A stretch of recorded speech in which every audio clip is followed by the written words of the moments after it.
So first thing we're going to react to is ASMONGOLD here. Now I want to add the context that this was 8 days ago, I think. Yeah, this is 8 days ago. So this was after he played the early preview beta, but before he had played the open beta that was open to all, that added in the Necromancer and the Druid. And he has a lot of reaction comment to other people's reviews that are actually really good, and I enjoyed a lot of them, and they're very even-handed. But this was one that I found from him that is just like him collecting his thoughts and putting them out there. And yeah, so let's go ahead and let's give it a watch, and let's kind of talk about it from the perspective of somebody that's not a 5-day-a-week, 7-day-a-week ARPG player.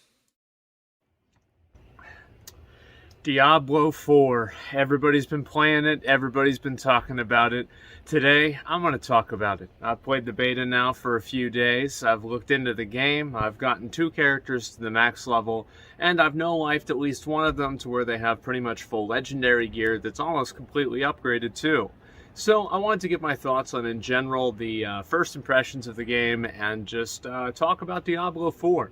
Now, for anybody who doesn't know, I used to be a huge fan of Diablo 3. I was like the guy, I bought the game by, actually that's not true, I signed my dad up for the WoW annual pass that actually caused a problem with him changing his credit card that he got really mad at me for, and the annual pass included Diablo 3. So that's how I actually got Diablo 3. But anyway, so I got Diablo 3, I played it all night long, and I got to 60, I killed Inferno Diablo, I even killed Hardcore Inferno Diablo, way after Creparium, by the way. It's not as impressive as you'd think.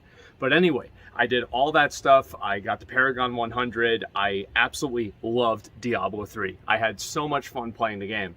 And then Reaper of Souls came out, and I actually had a lot less fun. And so I moved away. I stopped playing Diablo 3 for a very long period of time, played a lot of Path of Exile, did a couple of other ARPGs, learned the error of my ways, went back to Path of Exile, and now I'm playing Diablo 4. So where does the game rank compared? So just a short on my background of Diablo. I'm a long time ago ARPG player. I started with Diablo 1 when it first came out in, I think, like 1996, or was it 98? Somewhere right around there. I played Diablo 2 when it first came out. Diablo 2 I played pretty extensively. I played for a couple years, just grinding, mostly solo play on that.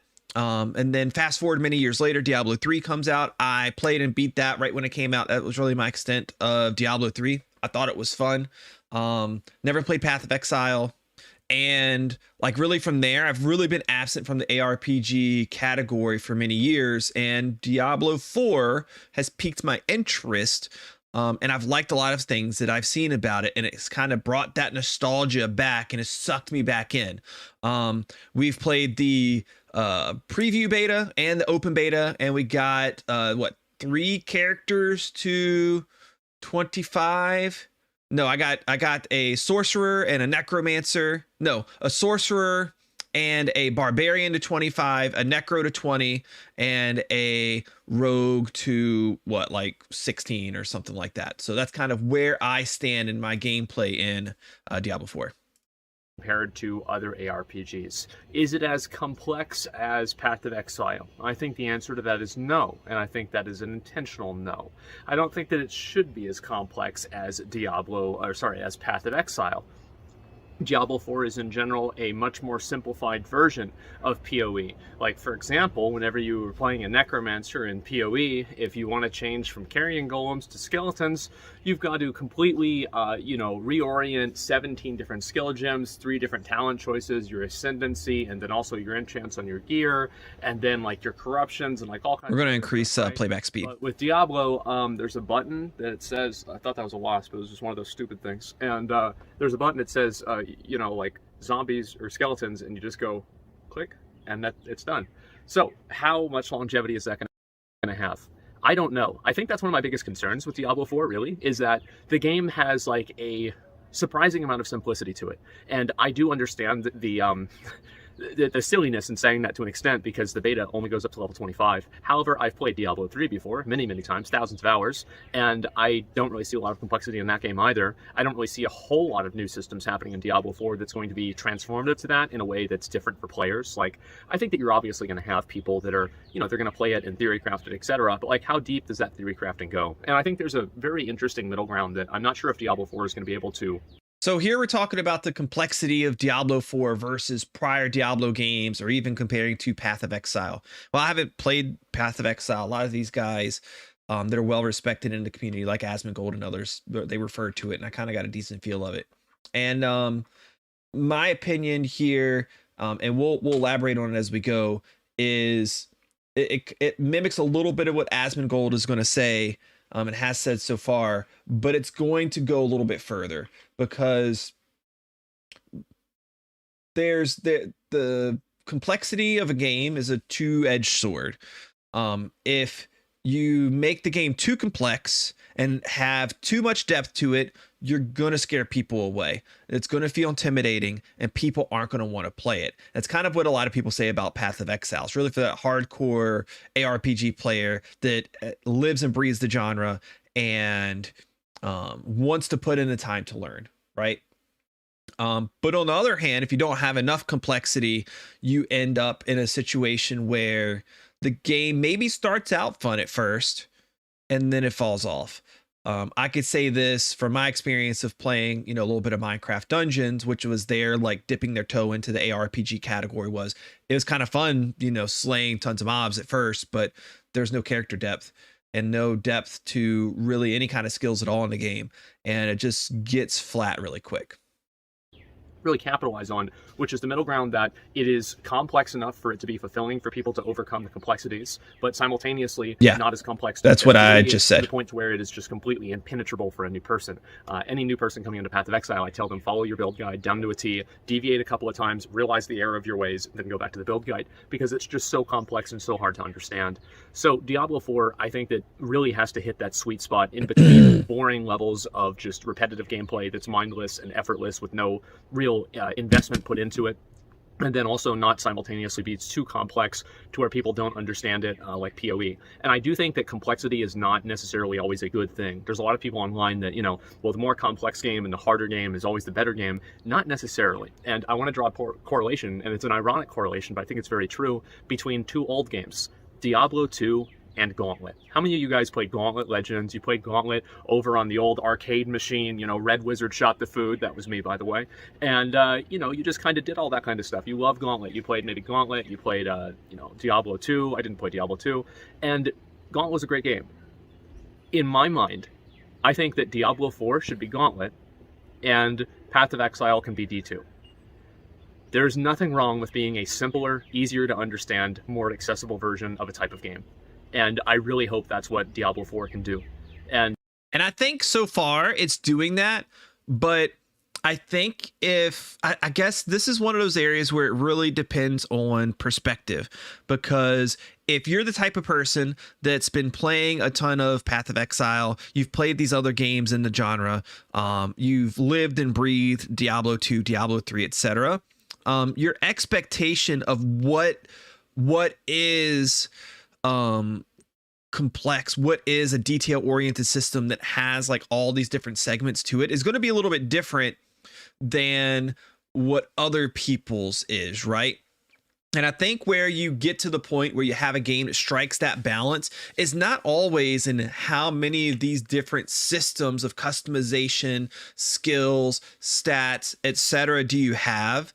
It's also how and when they're implemented and shown to the player, right?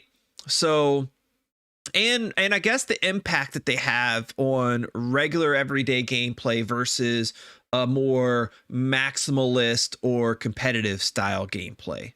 Okay, so like in Diablo 4, for example, you have a lot of layers to things, but you have your essential skill system, you have upgrades to those individual skills, in the form of just adding additional stat points to them, and then you have upgrades to those skills in terms of like adding additional effects to those skills and decisions you make within these little branches on the skill tree.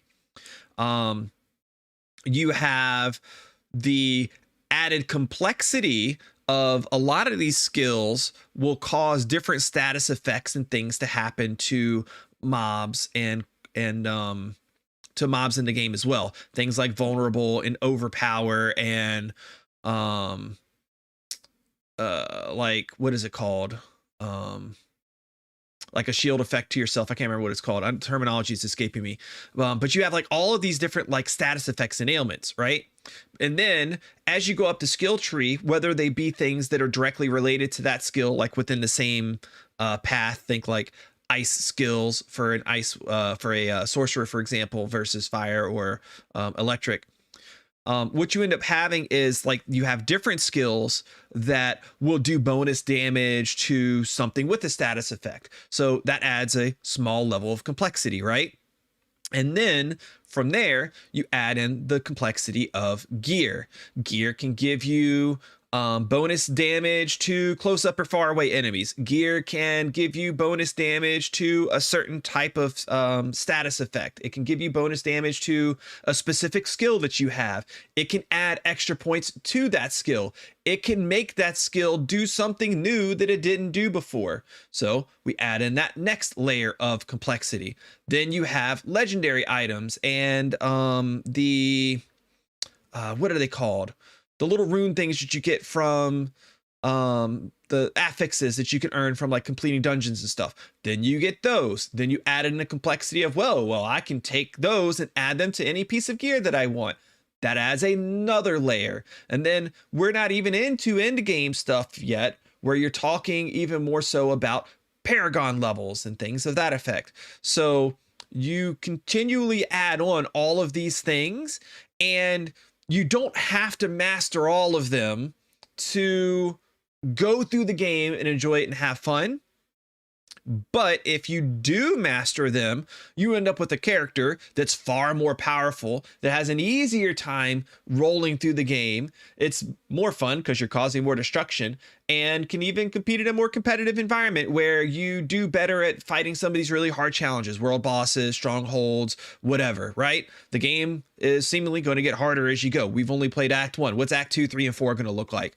There's PvP. There's all these different things. So these added levels of complexity to what a character can or should be will enhance the experience of the game as you go, but they aren't so critically important that you can just sort of like just throw points at stuff and still just play the game and have fun and like make it through. You know what I mean? You see what chat says. I want simplicity for leveling, but in game to get more complex, aka a building complexity. Yeah, I think that kind of goes along with what I said. I love it, what they are doing with D4. It adds the complexity slowly, at least to me, it seemed that way.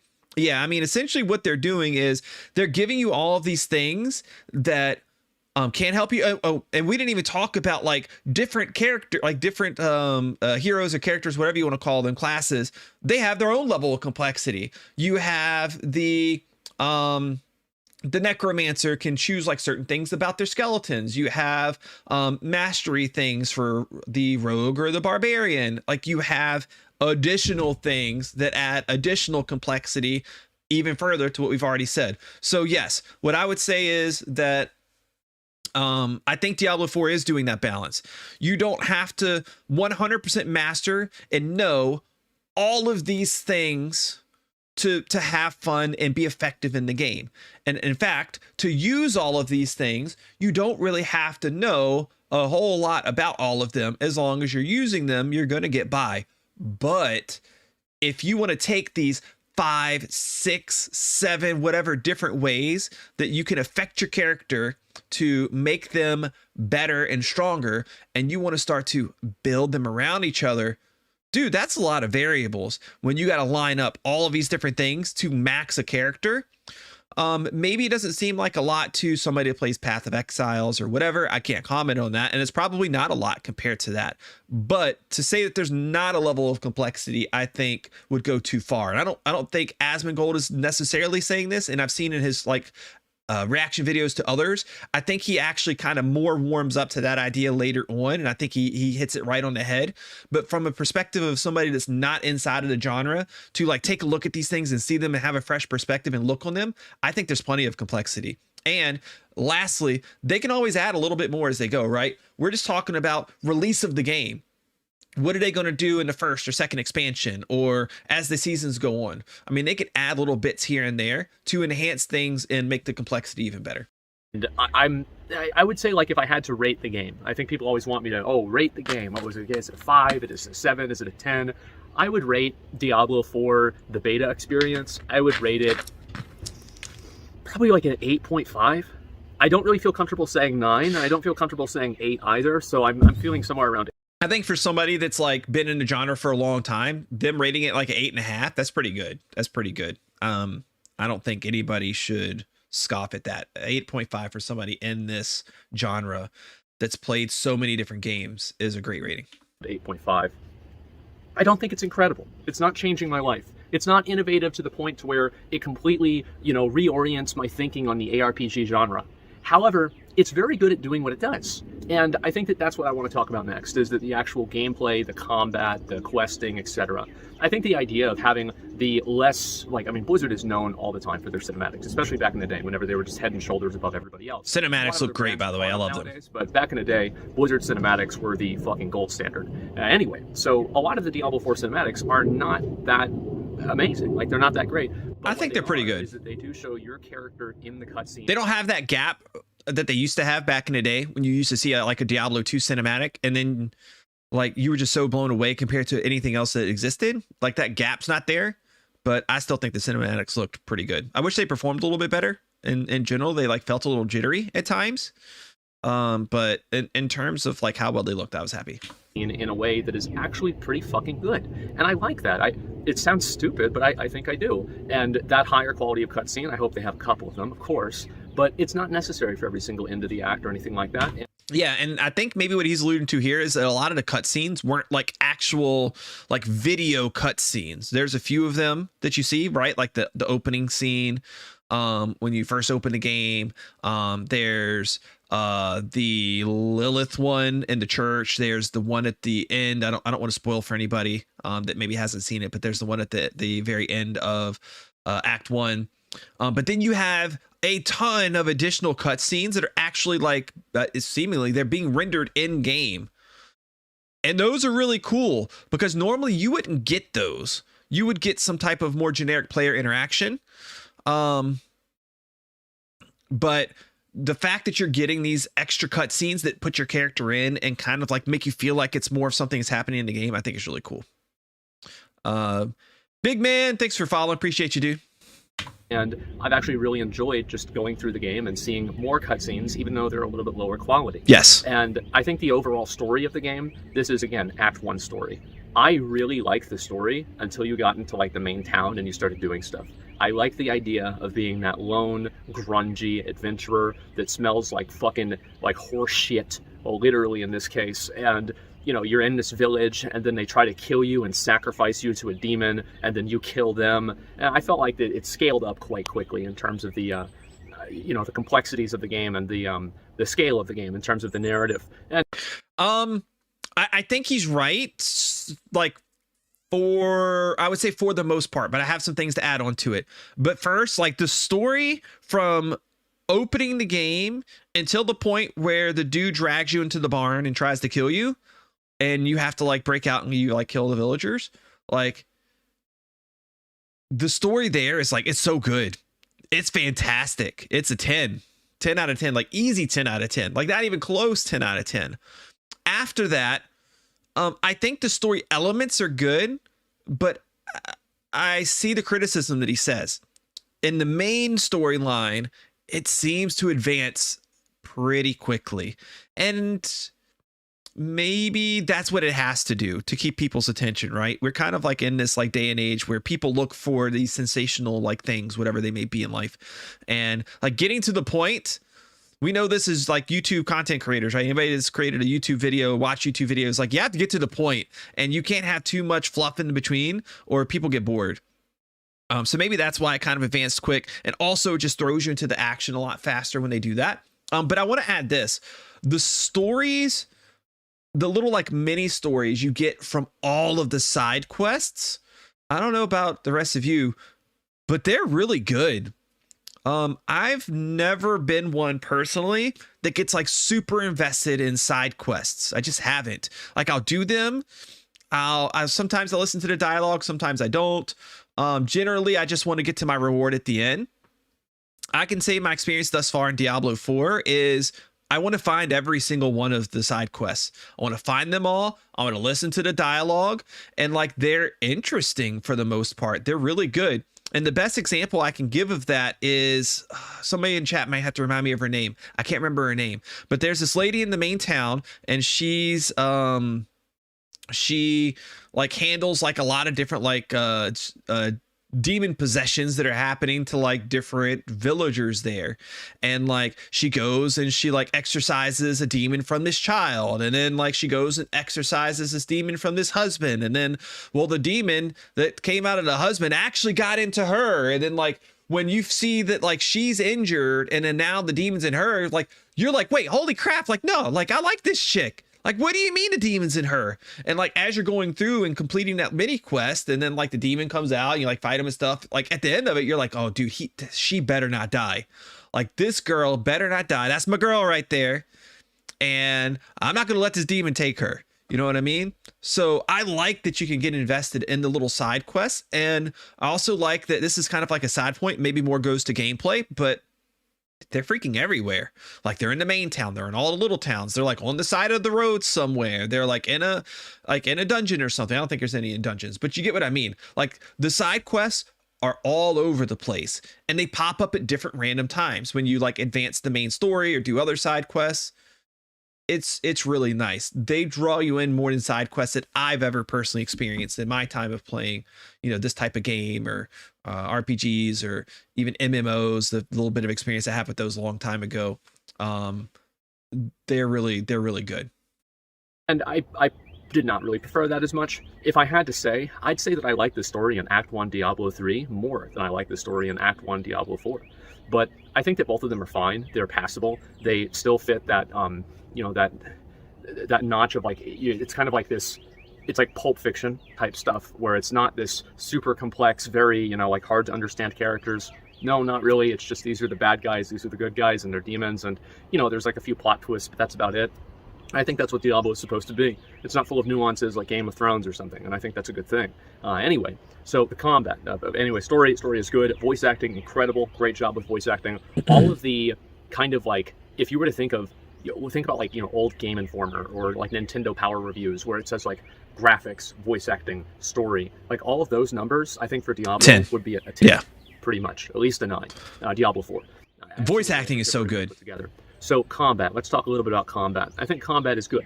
Combat is always something that Diablo 3 was great at, and I think that it was pretty decent in Diablo Immortal whenever you weren't lagging through things. So I expected combat to be good, and the combat, I'm not going to get into like every single class about it. Maybe we'll like look at some class videos later and comment about combat specifically in each class. But I think combat in a general sense was nailed down. Like, you have just the right amount of abilities to be able to use, right? You have 6 total ability slots, and you have to choose them wisely. Some people want more. I can understand the need to want more, but having more reduces decision making. I think about like my time playing Fortnite, right? Like, I would love to be able to hold every single weapon and item in the game, but if I was able to hold every single weapon item in the game, I wouldn't have to make those critical decisions, which is part of like how like the game, like just from a, I guess, a psychological perspective, is fun. It keeps you entertained because you have to think and make the decision of what things do I want to hold. Same thing with the skill slots. And then like, it's really easy so far with the classes I've played to put those slots together in a way that just feels good. And a few of the characters they've really nailed very well. The sorcerer, the necro, the rogue especially, like they feel like that class is supposed to feel, and that's because the combat is just so good on them. The abilities are good, it feels good to use them. You feel like you are that class, and the class is properly represented by the way that the combat goes. There's a couple of the characters that could use a little bit of work on that, right? We won't dive into details. Druid, but generally speaking, the combat is really good. The mob fights are really good. I've seen critique about those. We'll save those for other videos when they come up, because I have thoughts about that as well. But combat, like, I would say combat's like a solid like 9 out of 10. And just only has like a few small things that they could improve if they want to, but if they don't, it's not really going to make the game any worse. I was proven right. I'm very happy about the combat. I think it's fun and it's pretty enjoyable overall. The itemization and actually, before we talk about itemization, let's talk about bosses. I'm going to be real. So I played a barbarian, the first character, and I understand people tell me, oh, well, if you play another version of the barbarian, it's going to be super fun. Like, you're just playing a bad build. Yeah, maybe, but like, bro, I'm going to keep it real. Like, it's not fun chasing mobs that are programmed to run away from you the whole time. It's just not. I have a comment on that too. And maybe it's based on how much he played Barb. I think his general sentiment is good. Like, if you have mobs that just run away from you all the time and you're a melee character, then that could be super annoying. But when I played Barb, I didn't feel like I had that problem. But maybe they just need more ways to alleviate the problem, because like if you take leap, then you can just leap to the mobs that are getting away from you. Not a big deal. If you have taunt, then you can just taunt the mobs to you. It's not a big deal. But I think for the most part, those are the only two like really good abilities that the Barb has to close ground with mobs. And maybe they either need, I don't know. I think they either need something that is like, they need more skills that do that, maybe even as like a side effect of some sort, to make it to where your average player that doesn't just happen along picking those two skills can close the gap, so to speak. Or maybe there needs to be some more passive based things that keep mobs closer to you. Maybe it should be think like some type of weapon effect that, you know, area effect taunts, or maybe a couple of the skills that when you use them, it does like a pull, like a gravity pull effect or something like that. I could think of a couple skills like ground stomp or something, for example. Like if they put stuff like that in a couple of the extra skills, I think it would help the Barb feel a lot better, without going too far in the other direction, which too far in the other direction is I have all of the mobs on me and I can't get them off me and I'm going to die. You know what I mean? There's a little bit of a balance there. But I think they can strike that. Or maybe the barbarian needs like a ranged attack of like throwing axes or something like that you can take. So at least like that mob that's running away from you, a basic skill of throwing axes, for example, could like close that gap for you from a ranged attack perspective rather than a literal movement perspective. Like, am I a bad barbarian? Am I a fake barbarian? Maybe I am. I played an Archon Wizard in Diablo 3, so, and after I played Sorcerer, I'm probably going to play Sorcerer whenever the game comes out. And, you know, maybe that's just, that's a me situation, but I really didn't like how annoying a lot of the fights were as melee. And I felt like, you know, you're fighting a mob and he's standing inside of a pool that you're supposed to move out of. It's just annoying and like obnoxious to play against. But I mean, again, that could just be a me problem, I'm not sure. But as a melee player who then played ranged after that, I certainly enjoyed ranged a lot more. And at the end of the day, right or wrong, I had more fun as ranged. So anyway, combat I think was great. Bosses were really kind of hit or miss. I think that, again, this is Act 1. So like, I'm not expecting some, you know, like massive, insane level of complexity with bosses. Like, I'm not expecting, you know, Vaulton Gate 2. I'm not expecting Uber Elder. So guess what? The bosses are pretty simple. They're relatively well put together, and I think that they were fine. Going and doing the side quests and the open world nature of the game. I think I've seen a lot of critique about the bosses. A lot of people have hated on the bosses. ASMONGOLD here is not, but a lot of other people have, and I generally think I agree with them. I don't think it would hurt, and I think generally it would help the gameplay just a little bit if a lot of these bosses, even some of the earlier ones that maybe cycle between like 2 different like attacks, and you know, all attacks of course have their tell, they need to, because if they don't, then there's no way to beat them. I think even some of the simpler ones, like earlier bosses like we've seen so far, they could probably go with another like 1 or 2 different attacks to just add into the cycle that would just enhance the play a little bit. The one I can think of that comes to my head, and I don't know if you want to call it a boss, it's not really a boss, it's more like a dungeon boss, I guess, but is the it's for one of the mini quests. You like go down, this dude's brother like has been stealing stuff or something like that, and you go down to this dungeon, and then you fight a thief type like dungeon boss, and dude's very predictable. He throws a bunch of traps, he disappears, he comes back, he throws like this thing that clouds your vision, and he throws a bunch more traps. I mean, that's literally all he does. And he shoots his bow at you, of course. So I think it's like just like finding some way to like randomize, like mix it up, give him a couple more things and more randomize it rather than having it like a set sequence of events that some of these things do, I think would be helpful. Game. Sorry about the plane. The open world nature of the game, I actually think flowed really well, and I enjoyed it a lot. The only concern that I have with the open world nature of the game is that there's a lot of like collection type stuff. For example, like you have to get a bunch of different like waypoints. Think about like the Lost Ark Adventurer's Journal if you played that game, and there's like a list of like little chores that you have to do around the world. Click all the statues, open up all the portals, do all the side quests. I will love to do that one time. But if I have to do that every fucking season, I'm going to lose my mind, and I can guarantee you that at a certain point, it will be one of the biggest reasons why I don't play a new Diablo IV season. I don't find it to be fun to repeat the same, clicking on the same statues, or even if they randomize their locations, I still don't find it fun. It's fucking boring. It's something you do whenever the game's new and you just want to explore the game, but after you've done that a couple of times, you've kind of, that has worn off its excitement. So I do hope that they change that and they don't make you repeat activities like that so much. So at least my understanding of the game, his way of how he thinks this works is actually incorrect. So, what he's talking about leads into the renown system, and the renown system, at least the way it's been presented and the way it worked in the beta, was that it's an account-wide system. I don't know how many of you got to experience it. If you're out in the main world, you pulled up the map, you hit W on PC. I don't know what it was on controller, what button it was for console, but you hit W, pulled up your renown, and you got renown for going through and being a completionist and all these things, finding the statues, unlocking waypoints, completing dungeons, visiting new areas, like all these things. There's like 9 or 12 different things that got you different levels of renown. Each act, each map has a certain number of renown total that you can get. I can't remember what the exact number is. I'm sure it'll probably vary per act. It was like, let's say it's like 1,600 renown that you can collect. It was like, that's if you max and did everything, right?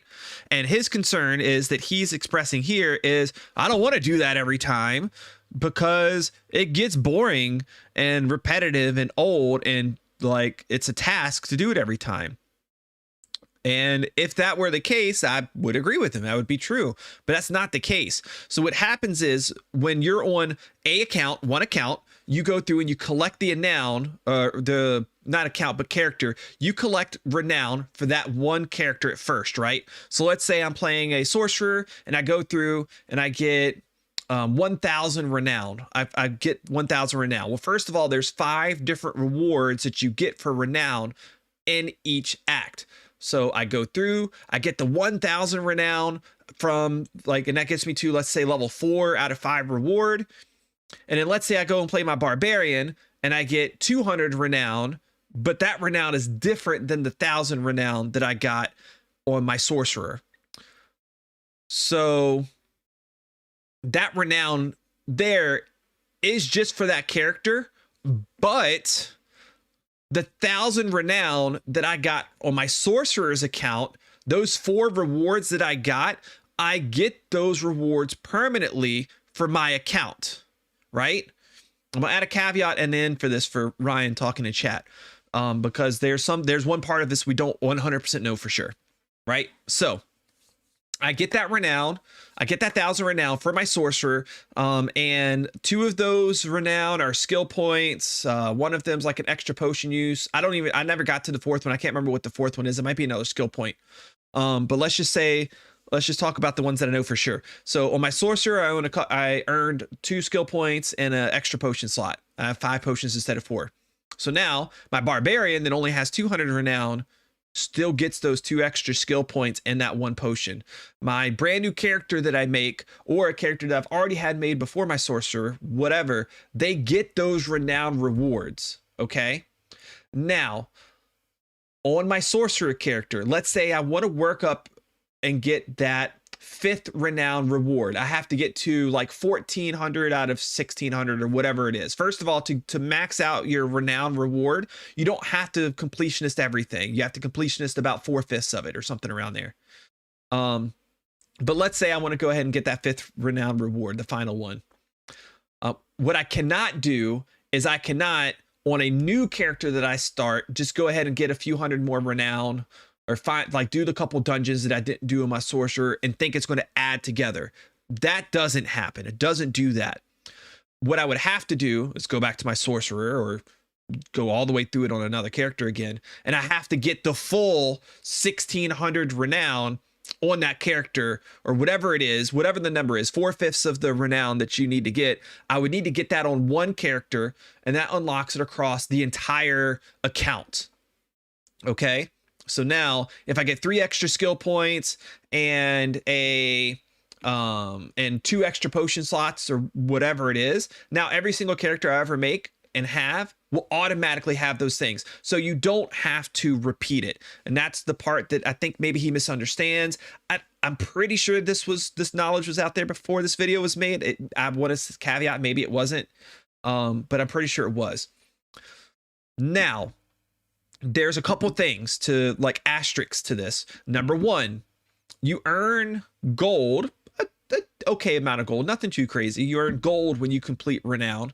If you go through and you do that on another character, you do still get the gold reward. So there's still a small benefit for going through and exploring and things like that on each character, on each class that you make and character you roll. So there's a little bit of that. And then another asterisk is, I don't want to say 100% definitively, because this might not be the case. And if it's not, then ASMONGOLD is 100% correct in what he says. So I want to make sure that everybody understands that. He might be 100% what he says. Is I don't know that we know for sure that this counts for seasonal ladder characters. If this is not for seasonal characters, and every single season you have to go in and recollect the renown, it's going to be a little annoying. That means every 3 months you have to completionist all 5 acts or 4 acts, whatever it is. I think it's 4. You have to completionist all of them, or 40 or 80% all of them, to get your renown rewards again for any characters you make. I would say, based on the way that things sound and what I've heard about renown, I don't think that's going to be the case. If I had the opportunity to talk to Blizzard directly, I don't think there's a 0% chance any of them ever see this video. This is one of our first videos for the channel here. Then I would say that that's the way you guys need to do it.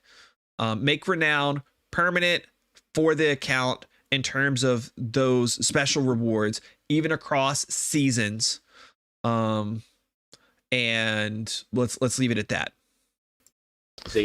And how complex those items are going to be. So it seems like with Diablo 4, what they're going to be doing is they're going to be doing a combination of having rares that are... Oh, he's talking about items. Let's go back. More about itemized. You repeat activity off. It's excitement. So I do hope that they change that and they don't make you repeat activities like that so much. And now that we're talking about seasons, I guess we'll talk a little bit more about itemization. Okay, let's talk items. How complex those items are going to be. So it seems like with Diablo 4, what they're going to be doing is they're going to be doing a combination of having rares that are, like 5 affix rares, and then you can put legendary powers onto them. It seems like that will probably be the meta, unless the legendary power is like extremely powerful in terms of like a binary functionality. Then you'd probably want to have the solid legendary, because transferring the powers, I think, makes them weaker in some cases. But anyway, the itemization I think is okay, but I don't really find it to be particularly interesting. And maybe this is just me, but a lot of the different bonuses that I got I never really got this bonus and was like, wow, this is fucking amazing. I'm doing so much more damage. I just was like, okay, cool. Now I have this and my abilities do more damage. And I think, again, this is very much probably an issue of the beta. But I do remember back in Diablo 3, and I think a lot of you guys who have played Path of Exile or even WoW remember how good it feels to get like that fucking Omega Bis item, or like to get something that's just build defining. You go from, you know, like being able to just be able to do it to being able to do it without even looking at the screen, or being able to not even have a chance to being able to do it easily. And I remember in Diablo 3, like I would get like a ring or a pair of gloves. I think gloves were like one of the best ones that would have like, you know, my main damage stat, critical strike damage, critical strike chance, and attack speed all on my fucking gloves. And it's like, oh my god, I am a god now. And I could feel my character play better. And I hope that Diablo 4 gives you that ability to do it, because I think that's one of the best things about ARPGs, is to feel your character getting more powerful and to feel those cool things that you're able to get. And I just really hope Diablo 4 is able to capture that in the context of it being a much more simplistic game. And you're getting so many uniques as like a level 25. I don't... Before he says this, on itemization generally, I've seen some of his commentary after this video, and it like contradicts this a little bit. So I think maybe his opinions kind of evolved a little bit over the last 8 days about this, and I think in a positive way. Or maybe he's just maybe it's not that it's evolving, maybe he's just expressing it differently. But here it kind of like sounds like he's very worried about the quality of looting in the game and the quality of the loot itself and how it feels like it affects your character in the game. First thing I'll say is we're in Act 1, up to level 25 of a open beta is where we were at this point. Go back and look at Act 1 up to level 25 of Diablo 2 or Diablo 3, from what I remember playing those back in the day, and playing a little bit of D2R recently just to like dip my toe back into the water. You didn't get items that felt like they changed your character at all. I don't know. We got some Path of Exile players in the chat here. I don't know if that's the case in that game as well, but in the first act on the like entry level difficulties before you unlock new ones, I don't think you're going to find itemization that changes your character. And I would say I saw a few items that did feel like pretty powerful. Maybe not to the level that he's explaining it, of like being like super exaggeratedly powerful, but powerful nonetheless. One of our regular viewers here showed me a affix that he got that gave his sorcerer an extra Hydra.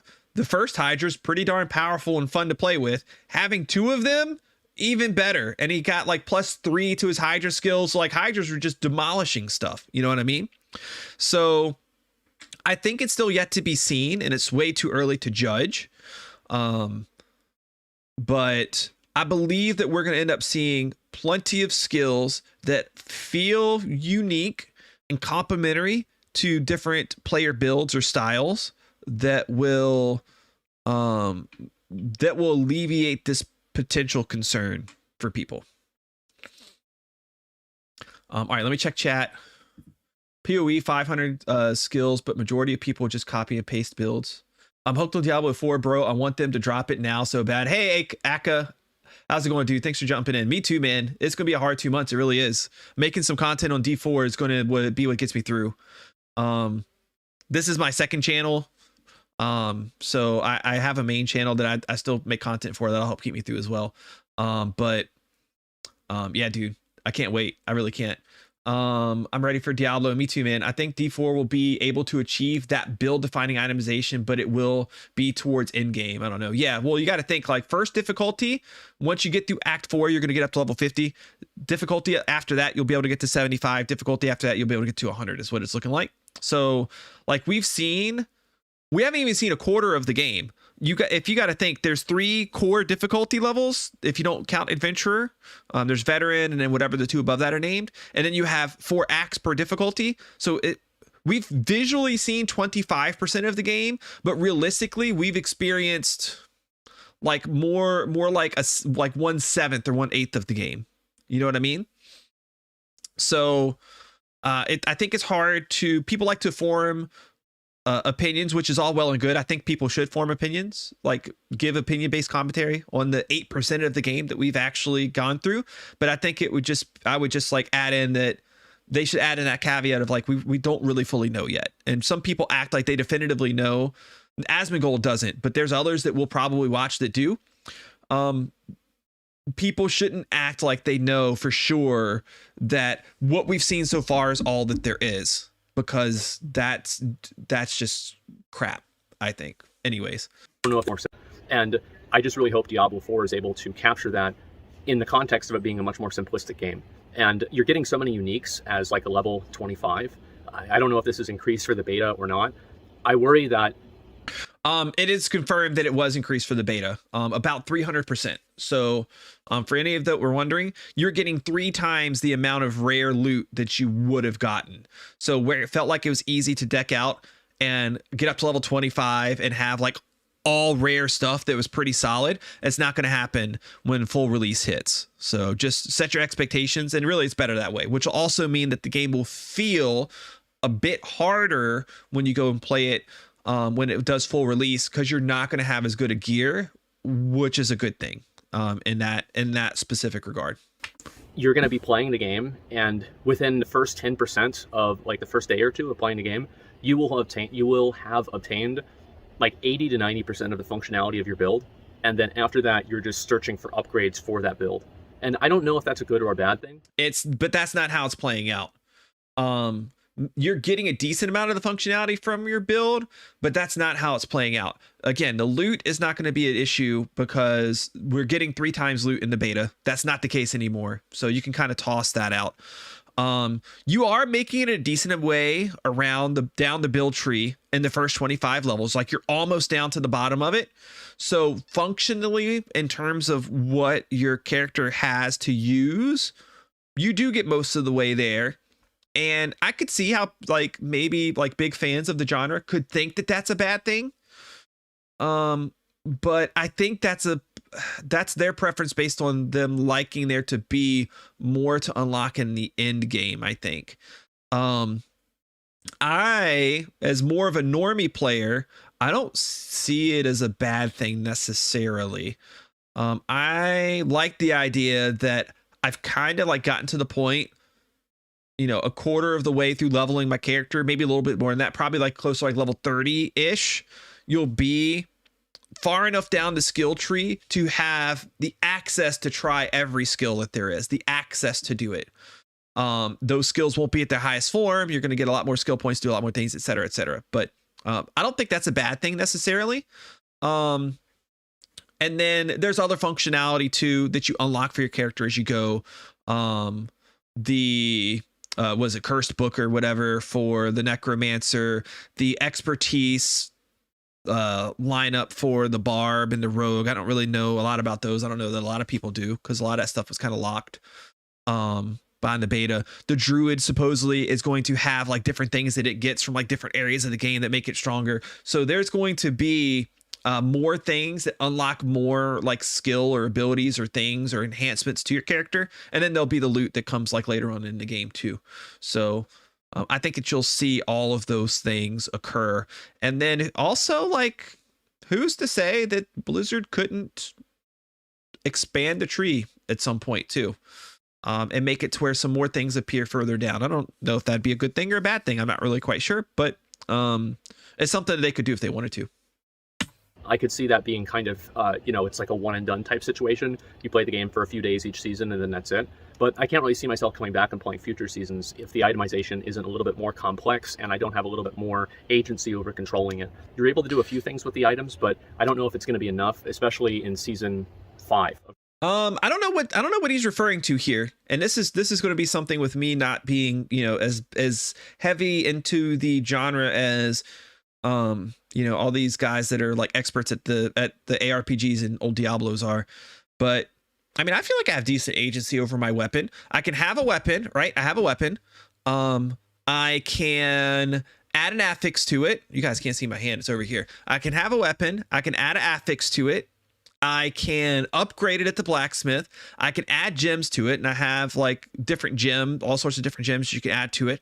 You can add sockets to it, so you can add more gems to it. At least I don't know what the limitation is to that, but so like you have a lot of different ways that you can take an item that you like and make it even better. Maybe it doesn't like completely change the item, but I mean that's what looting's for, right? You go and find an item that has more of the things you like, and then you enhance that. But I like the fact that you have some agency over your weapons and over your gear, and things that you can do, or you can create your own gear. You can get decent gear from gambling. You can, like you have just different ways to get it, and you have a number of different ways to enhance it once you have it. Yeah, there's so much room for getting build specific items for sure. Yeah, and like part of it too is like you don't want to have too much agency. I don't want to have the ability to modify every stat about my gear, because then, and I don't think he's saying this, but I don't want to have too much agency to where I can modify everything about my gear, because then you lose the whole point of hunting for it in the first place. I think they've got like just the right balance of, man, I found this one unique item that I really like a lot, and I'm going to go ahead, I'm going to add this aspects to it to make it even better, and I'm going to spend all the gold that I can to upgrade it all the way, and I'm going to put some gem slots on it, and I'm going to work myself up to perfect gems or flawless gems or whatever the top tier is, and I'm going to put those in it. And then like a crap ton of gold and resources and time later, you've taken that item, that unique item that was pretty powerful and you like a lot, and you've made it godlike. That ability is there. I think it's there. I think it's well balanced. And then if you happen to change your character around, well, you could pay some gold to take the gems out, right? You can. I don't think you remove the affix from. I don't think you can remove an affix from something you've already put it on. But in any event, like you can recoup some of that loss or resource put in or whatever, or you can just build up another item for a different build if that's what you want to do. Of Diablo 4 or season 11 of Diablo 4, I don't really see myself coming back and enjoying that same type of itemization and build control. I just feel like it's very much on rails. I like playing games where I can effectively play a character and make it so OP that it feels like I'm doing something that I shouldn't be able to. And that's what we just got to. I think you're going to be able to do that. You're going to find a really good unique item that's going to add like a whole bunch to some skill points and stuff, or effects that you like and really complement your build. And then you're going to slap a bunch of gems on it. You're going to add an affix to it that just feels like stupid OP that you love a lot. You're going to upgrade it a few times at the blacksmith, and you're going to have a weapon that just feels like it's super stupid OP and can't be stopped. That I'm pretty sure that's what's going to happen. You know, we'll see at the end of the day. But I think that ability and that feeling is going to be there. You can strip affixes indefinitely, I think. Notice that you can only have one affix on an item. Yeah, you don't want to be able to keep adding more and more affixes. They have to add in a level of decision making. So I think one per item is fine. And you can strip affixes definitely. If you can strip them indefinitely, I don't think that's a bad thing. I do think it'd be a decent idea for it to either get more and more expensive to strip an affix the more times you do that, strip that one particular one, or the quality of the affix slowly degrades. I would probably go with the material cost as opposed to the degradation method, but I don't think it's a bad idea to even maybe have some type of guardrails on it a little bit. You know what I mean? And I don't know if Diablo 4 is going to give you enough tools to be able to do that.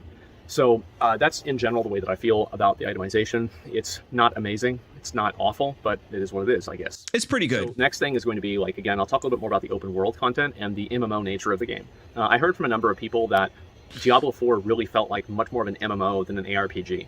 And I think that, I mean, as somebody who's an MMO player, I think this is great. I'm very happy about this.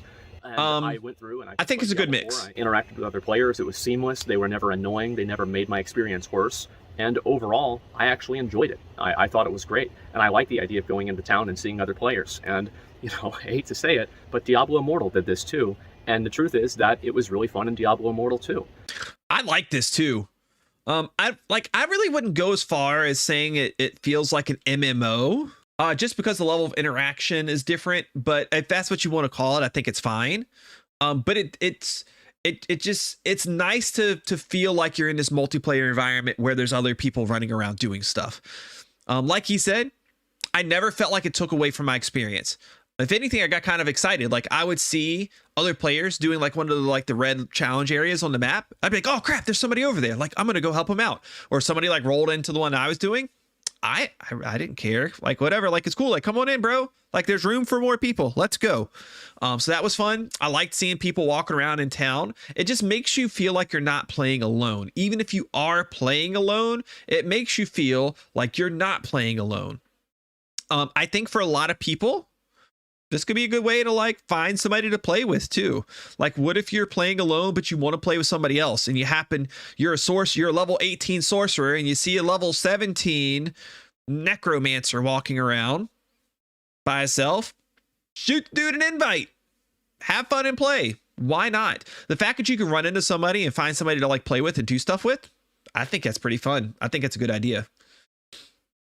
PDF, I see people running around all the time, but we are each doing our own thing. Yeah, exactly. And see, they instance the things that need to be instanced. Go into a stronghold, it's instanced. Go into a dungeon, it's instanced. You're doing part of your main quest line, it's instanced.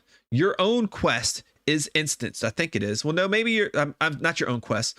The mini quests. I don't think they are instanced, but like all the important things that you would possibly want to keep somebody out of, they're all instanced, so you don't have to worry about them.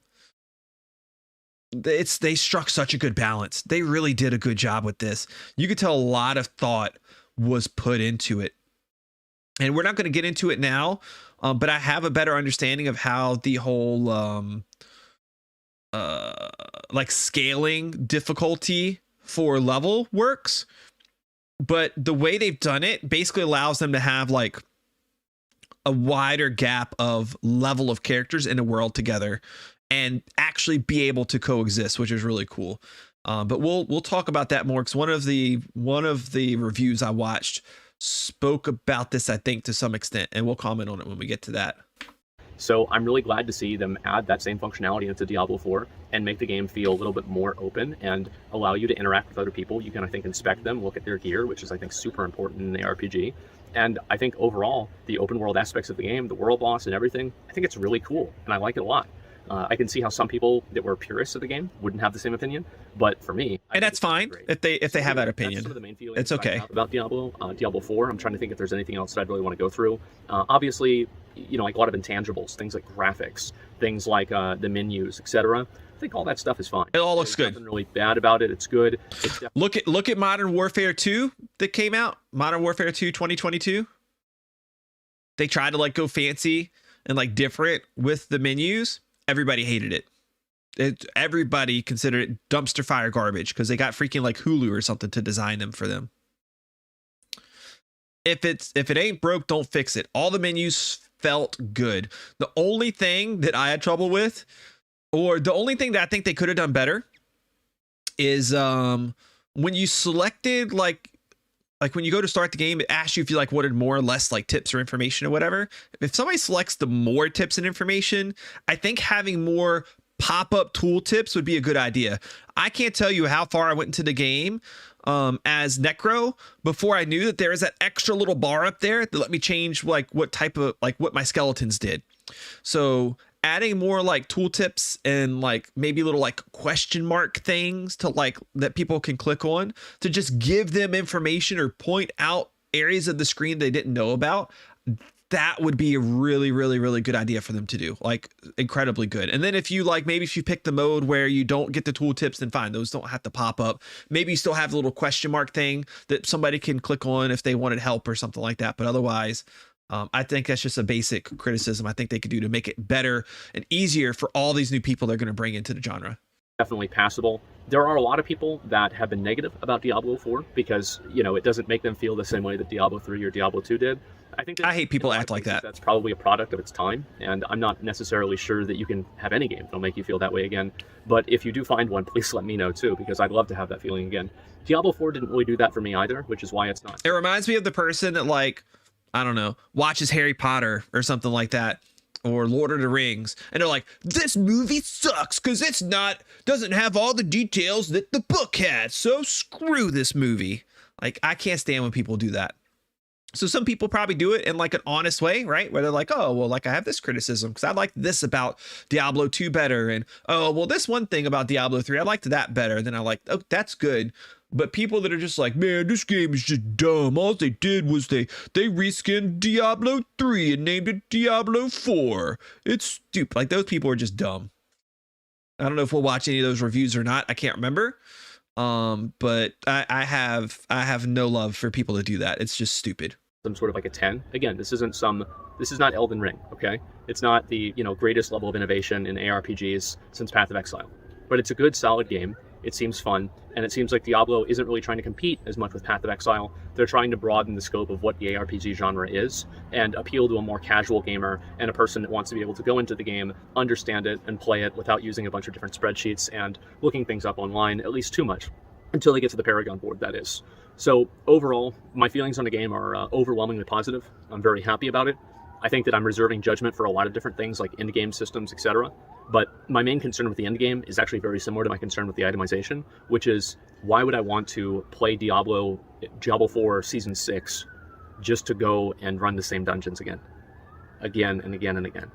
Because Path of Exile has such a great tiering of their progression content. You've got maps, you've got you've got the boss maps. Hold on, I want to go back to what he just said right there. Elder, which is why would I want to? Main concern with the end game is actually very similar to my concern with the itemization, which is why would I want to play Diablo 4 Season 6 just to go and run the same dungeons again and again and again? So I don't know if I don't know how much he has kept up with some of the systems that Diablo has. And sometimes it's kind of hard to keep up with everything. Or maybe sometimes it's kind of even hard to pull from your memory something that you've been told before when you're in a context like this where you're just talking about stuff. But there's something really important that he's missing here, which is that's not how Diablo 4 was designed at all. Diablo 2 and Diablo 3, initially at least, were exactly this. You would beat the game and then you would run Magic Find Mephisto runs over and over and over and over and over again. I didn't play Diablo 3 in that way. I beat it once and that was it. But Diablo 3, from my understanding, was like that until they did some upgrades to it not that long ago.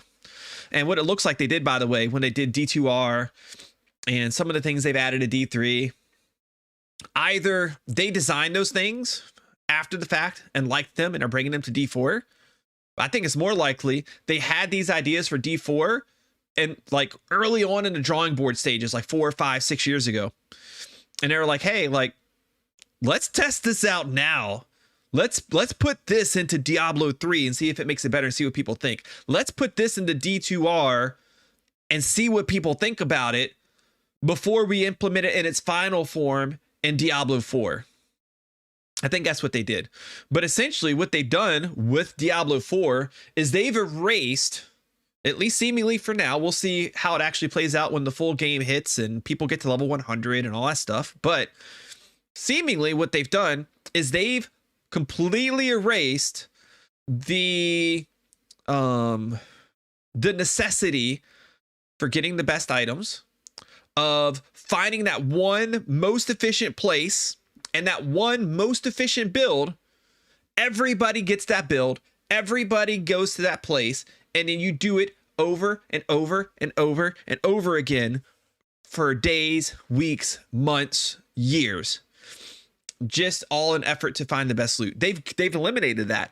And the way they've eliminated it largely is with 150 dungeons in the world, in an open world environment where you can easily go to any of these places, and the introduction of something called glyphs.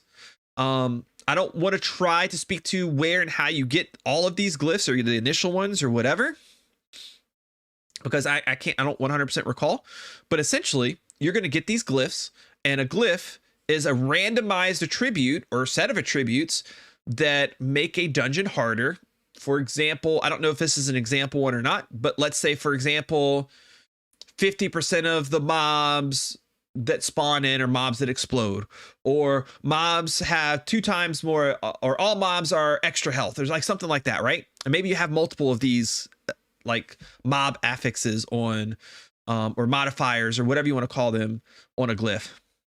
And that glyph will tell you, go to dungeon number 4 in Act 1. Like, it'll tell you what the name of the dungeon is. Maybe I'm sure it'll probably even have a way that you can like waypoint, or not waypoint, but like make it pop up on your map so you know what dungeon to go to. You go to that dungeon with the glyph or whatever. You beat the dungeon. You get special rewards for beating that dungeon. And that dungeon, I think, is the idea of it is that dungeon will then drop a new glyph. So if you want to get on this, like in this cycle of, I want to loot grind, instead of loot grinding the old school way of put on your loot grinding gear and go to the loot grinding place, now instead you'll take one of your glyphs, you'll go to the dungeon that glyph tells you to, you'll defeat that dungeon, you'll get the loot, and to continue your loot grind, you'll take the glyph that you get from that dungeon and then go to the next one, and then go to the next one, and then go to the next one. So if I'm doing an 8-hour loot grinding stream, right? Maybe we do that at some point. I don't know. We'll see how much we get into things and how it all works out. But if we're doing an 8-hour loot grinding stream, instead of somebody watching me beat Mephisto 76 times with Magic Find gear on, instead, they'll probably see me go to 76 different dungeons. It's probably an exaggeration. Probably be more like 20. They'll see me go to 20 different dungeons, and each dungeon is different and has a different experience, different dungeon boss. It's different every single time, with different bonuses that these guys get in a different location of the map, with a different looking dungeon boss, or a different looking dungeon, a different dungeon boss experience every single time. So repetitiveness from that regard seemingly is out of the window. Because Path of Exile has such a great tiering of their progression content. You know, you've got maps, you've got like, I don't know, you've got the boss maps, you've got other bosses, you've got Shaper, Elder, Uber Elder, Sirius, the Conquerors, the Elder Guardians, the Shaper Guardians, like, and there's the Exarch and the Eater of Worlds, and there's all these different like benchmarks, Cortex. There's all these benchmarks that the player can put themselves up against and then try to overcome this challenge. And I'm very concerned that Diablo 4 won't have that. I think that's a good concern. But I think that goes outside of like the loot grind, and that just goes to like, sometimes, dude, you just want a challenge. And I wonder if Diablo 4 is going to have that. And I'm only going to dip my toe into this water right now, but there's this whole thing with mobs resistance to the player based on like level or gear, whatever it is, that make it to where you can kind of travel anywhere seemingly and fight mobs that are just like normal competitive level to you. There's no like, I don't know how much of punching above your weight that there is. Maybe like the strongholds, like there may be a couple of like little things. I don't know. It's just something that's in my head right now as he said that makes me think like they definitely need to have something in the game that is not only for the purpose of loot grinding and it's been designed around that. They do need some things in the game that are, this is going to challenge the player. This is going to be incredibly hard for the player to beat. And that be the purpose of whatever that thing is. Maybe some type of like unique reward that goes outside of the loot grind to where people wouldn't just do that challenge over and over again to get uber loot. Maybe it just needs to be something else that they get from it. I don't know what that thing is off the top of my head. But that wouldn't be a bad idea. And the end game won't feel as fulfilling as the Path of Exile. They do. It's the butcher. It randomly spawns super hard. Yeah, but like, so you need something of that caliber that can be triggered by the player, because the butcher is really hard. And honestly, the strongholds can be pretty hard too, but once you do them once, they're done. And the strongholds were pretty fun challenges. You need something along that line that the player can like repetitively do in a way that's maybe a unique experience each time, kind of like we've talked about with dungeons. Silent game does. That's my biggest actual concern with the game, is that the Diablo 3 in the game, I played a few seasons in Diablo 3, even Reaper of Souls. It's fucking boring. All you do is run rifts. That's it. It's like, imagine in PoE, if the only thing that you could do is run tier... Well, you could just run infinitely tiered maps. So like, instead of running a tier 15 or tier 16 map, you're running like a tier 27 map. And if you get hit once, you're dead, but you can kill everything in like 2 hits because you're built completely for damage. That's basically the way that Diablo 3 rifts work. I mean, not exactly, but you can see kind of what I mean. Think about, there's no other activities. There's nothing else to do. All you do is you just run rifts. So what he's saying is, like, is there something like this could go right into the dungeon grind I talk about? Is that all you have to do is just go through and grind these dungeons with the glyphs? Like, maybe the experience itself is unique in each dungeon that you do, but the fact that you're just repeating dungeons is the repetitive part. I don't know. I think we'll have to see what else they have in store for us. The PvP could be fun, but PvP is not for everybody. World bosses, I think, are something, but how often are those going to happen? I think I would argue they need to happen pretty often. I would also say that they probably need something that's more like a stronghold. This is what they need to do, or something they can do. They need to do something that's like the mixture of what a stronghold is and what the world bosses are. You need like world events. A world event where maybe one of the strongholds you've unlocked is under siege, and you go to that stronghold to help defend it from this like really stupid hard challenge or something. I don't know. I'm just thinking out loud. But yeah, I think having more in-game things to do that is different than just the loot grind is a good idea. And that's it. I find that to be so boring. And that's my biggest concern with Diablo 4, is that the end game will just simply be boring. It will be repetitive, not fun, not innovative. There won't be benchmark bosses. There won't be capstone challenges. And I really hope that doesn't happen, because I really want to enjoy the game. I've had world events, I think, is the answer. Like pretty frequent ones, but cycling through different areas. Like, there should be multiple world events a day. Some of them are like the world bosses. Maybe some of them be this like stronghold idea I have, or something special that happens somewhere on the map. In different like random areas of the world, not on any kind of set schedule or anything like that. I don't know. I think something like that would be really good. I think something like that would be really good. It needs to be more than just a world boss, though. That's a small piece of the puzzle. Maybe they already have something like this. I don't know, but it needs to be more than just a world boss. But world events in a game that you've set up in this way, it would be absolutely perfect. had a lot of fun playing the beta. I'm probably going to go play it right now. But the truth is that level 25 beta doesn't really give you a lot of insight into the end game. And with a game like Diablo, you're going to be through this type of content in like 2 or 3 days. So unless you only expect people to play the game 2 or 3 days, what do you do after that? Well, that's what really matters. So we'll just have to wait and see what that actually looks like. So anyway, guys, thank you very much for watching. I wanted to go out and talk about this. But yeah, thanks for watching. I'd be curious to hear your comments and thoughts about Diablo 4. I'm kind of curious myself, actually, because I've read very, very extreme opinions of both things, and I'm not really sure exactly where people's sentiment lies, but that's mine. Anyway, thanks a lot for watching. I'll see you later. Peace. Thanks a lot, Mr. ASMONGOLD. You'll probably never see this video, but I appreciated watching it and sharing my thoughts and opinions based on what he said.